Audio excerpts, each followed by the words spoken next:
Good afternoon and welcome back to Baldfather Bets, guys. We are going to take a look today at kind of a understanding of what happened in the 2025 college football season, and then what does that mean for us in 26 and moving forward, with an emphasis on roster construction. Also, happy NFL Championship Sunday. Make sure you check out the video that we did earlier in the week. We gave the picks for both of the games today. Really high on one of those games for sure, and then the other game maybe as excited as we've ever been for an NFL game. But first, please make sure you subscribe to the channel, notifications on, so you know we post, and then just interact with the content, like the videos, share them around, comment on them. Anything you can do to help us grow, really appreciate it. Never charge for the picks, just want to grow the channel. And then also take a look at the video that we did recapping the college football 2025 national title game, as well as a little bit just a recap on how we did betting wise in college football this year. Okay, so the 2025 season is obviously a huge tendency breaker in that we had a team who did not qualify for the blue chip ratio standard win the national title. So we had a team that did not have 50% or more of its roster as 4 or 5 star recruits.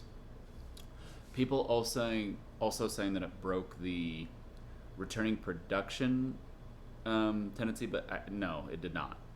Indiana had a ton of returning production from the previous year, and one thing it absolutely did show in a modern transfer portal era, expanded playoff era, NIL era is age. So 18 of Indiana starters were 4th, 5th, or 6th year players. 19 of Ohio State starters the previous year were 4th, 5th, or 6th year players, and 16 of Michigan starters the previous year were 4th, 5th, and 6th year players. Now, we are moving a little bit into an extension in the next year, 2026, we're full 6 years removed away from COVID. So unless people have an extra extenuating circumstance, players that had a red shirt and had a COVID year, they are now out. So you're going to see less 6-year players unless they have some sort of extenuating circumstance. Like Miami does have a player coming back who's going to play his 8th year of college football. You're still going to have those every once in a while until they can come to a rule and agreement. Seems like most coaches agree they want to give everyone 5 years of eligibility. Doesn't matter if they play all 5, no red shirt or anything, doesn't matter, you just get 5 years. So what does that mean now in terms of roster construction moving forward? And what did Indiana show other teams? First of all, Indiana didn't play a lot of guys. Indiana was starter heavy, and they got lucky in that those starters stayed healthy mainly throughout the season. Sorry, it's NFL Championship Sunday. We're having cocktails. This is a beauty that I like to call a mint to be. Shout out Birmingham Bradford. He invented this at a restaurant called Abby, but it is mint, cucumber, vodka, lemon juice, simple, and it's amazing. Okay. I mean, it's like a cucumber cooler, honestly. I don't want to say like someone invented a new drink there, but it is really good.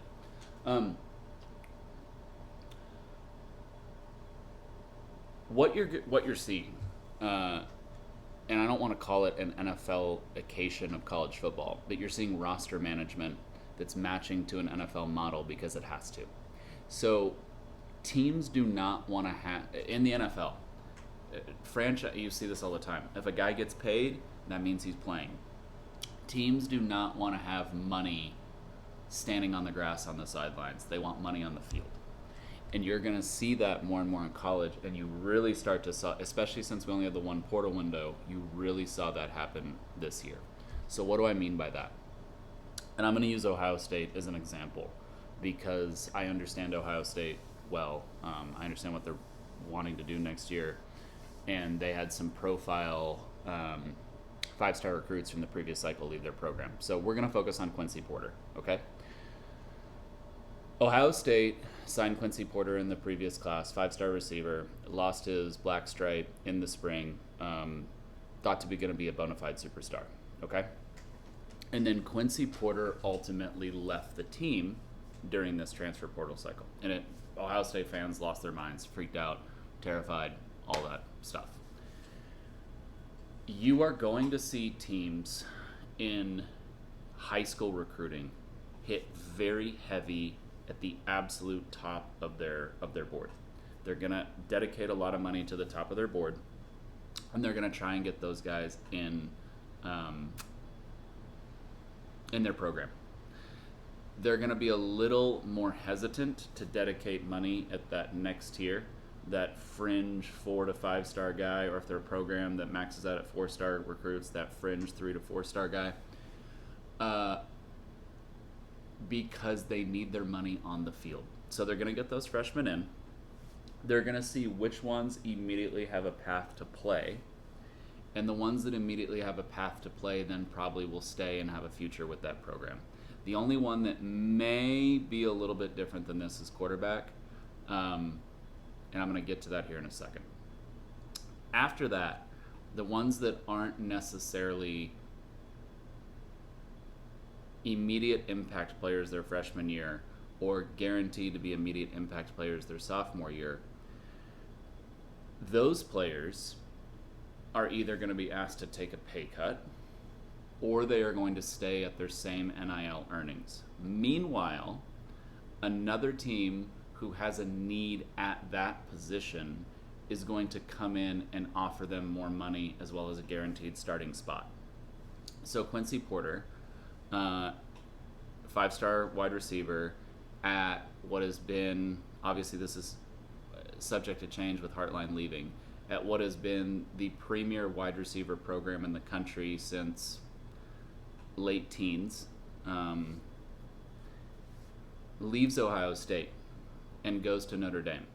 Notre Dame offered him more money, and they offered him a guaranteed starting position, something that Ohio State couldn't do because Ohio State offensively is going to look a little bit different next year.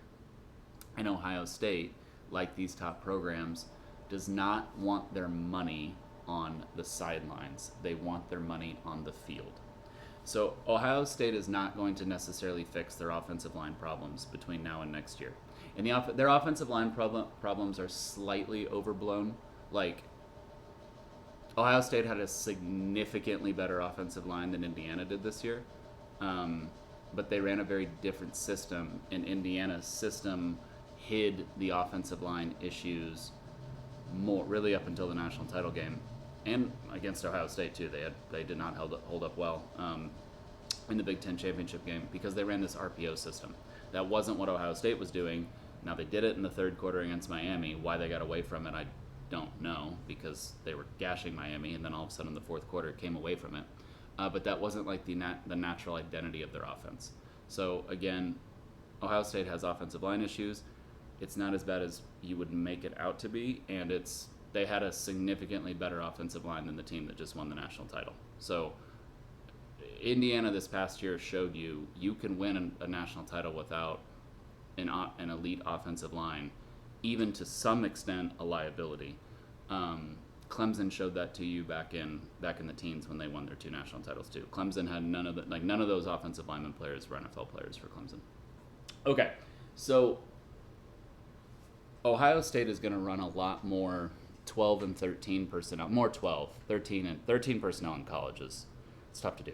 But they're going to run a lot more 12 personnel next year because they're going to need extra max protection in at the offensive line.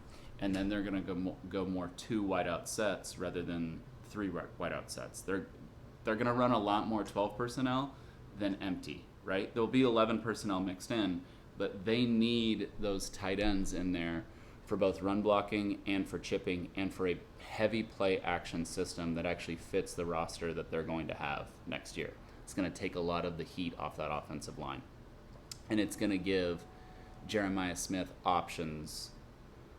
It's going to give Jeremiah Smith sometimes one-on-one coverage on the outside, and nobody can cover him one-on-one. And they're going to get burned with the play action. So then that only leaves one other wide receiver spot.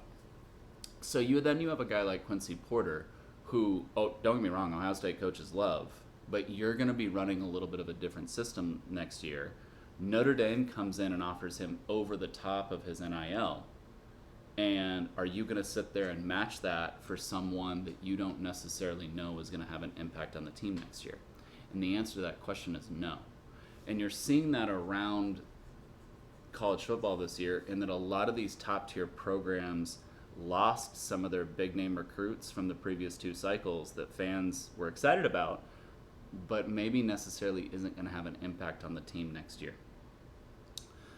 The only position that I think will be a little bit different than this is quarterback, and then some at edge and left tackle. Because you're going to see the pay structures in college match that of the pay structures in the NFL. QB's the highest paid, edge rusher, left tackle. After that, these players are going to get a lot more expendable for these programs, just like they are in the NFL. So teams are going to be built up off of high impact recruits coming in, true 5 stars that are bona fide superstars that are going to start right away, or ones that are just surefire prospects that, hey, maybe this guy doesn't have an impact in year 1, but we know he's going to have an impact in year 2. You're then going to see guys at the next level down get lower offers come in, hope they develop and then they make an impact for your team. If they do, they get a raise in NIL to stay. If not, then they're going to leave the team and they're going to go elsewhere, right? And maybe a lesser tier program is going to come in and say, well, that's a starter for us, so hey, we'll give you 130% raise, plus we'll give you a guaranteed starting position. Pretty good offer, right? If you're a 19-year-old kid.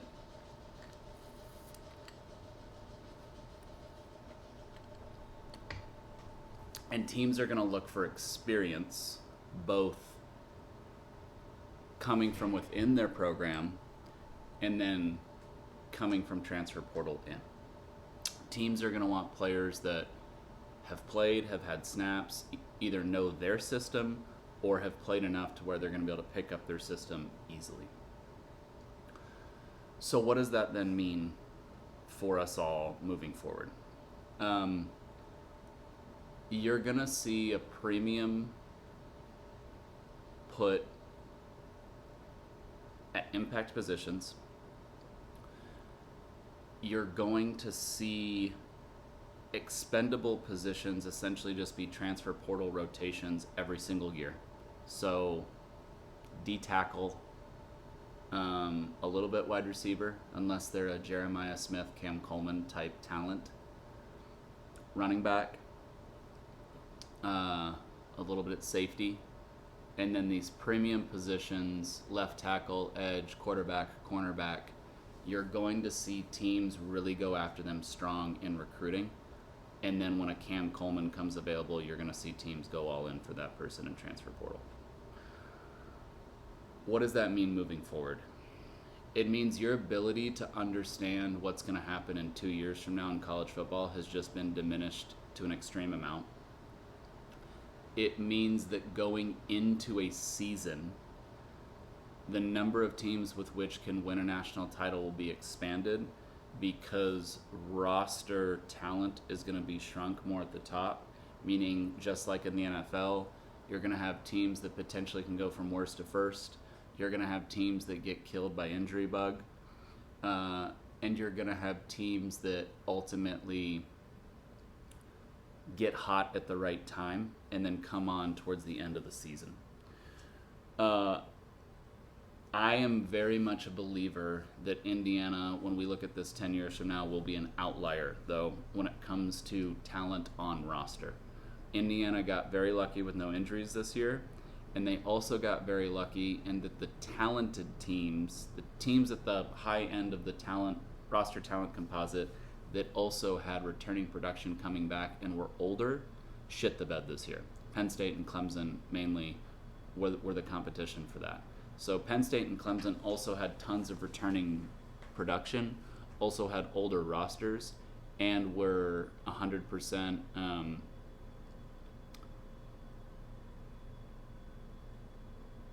thought of as preseason favorites, and they just completely shit the bed. All those things factored in working into IU's favor, and I don't necessarily think this is going to be a trend all of a sudden that less talented rosters start winning these games and start winning these national titles. So for next year, when you're looking at this futures market, you have two teams that have gone scorched earth in the portal. Those are Texas and Oregon. You have a team in Ohio State that's adjusting their philosophy to match their roster a little bit. You have sharp money on Ohio State to win the title already, but sharp money comes in Ohio State every year to win the title now. It used to be Alabama, now it's Ohio State every single year. You have a team like Notre Dame that's also maximized incoming talent coming in the portal and looks poised to compete next year. And then you have someone else who's going to come up. Is it Oklahoma State transferring all of North Texas's offense into the Big 12, where the defensive competition that they torched in the American Conference is pretty much the same in the Big 12? Is it Texas Tech who takes another step forward on offense? Is it LSU who has gone completely scorched earth in the portal? We know they have talent already on that roster, and now they have Lane Kiffin calling the plays. Where else are you going to get your title contenders from? Because that list, where it used to be 1 to 3, maybe 4 teams a year, is now 1 to 10, potentially 12 teams each year. If you get in the playoff, you never know what can happen. You never know what backup Q, and this is outside of a group of 5 making it. You never know what backup QB you may end up getting to face, a la Notre Dame playing Georgia last year. You never know how the bracket's going to work out for you, okay? You never know what matchup advantages you may have against a team that potentially is more talented than you, a la Miami over Texas A&M this year. So your opportunity here, you need to be thinking broader with your futures bets in college football for national title, and you need to be thinking broader with them when we get into these conference championship picks as well. Okay, that's it for today, guys. Enjoy NFL Conference Championship Sunday. I appreciate you guys very much, and we'll be back at you again this next week, give a recap of the championship games, and then maybe some more stuff as it comes to NFL and Super Bowl. Thank you guys, and enjoy the day. Let's go Broncos, and let's go Rams.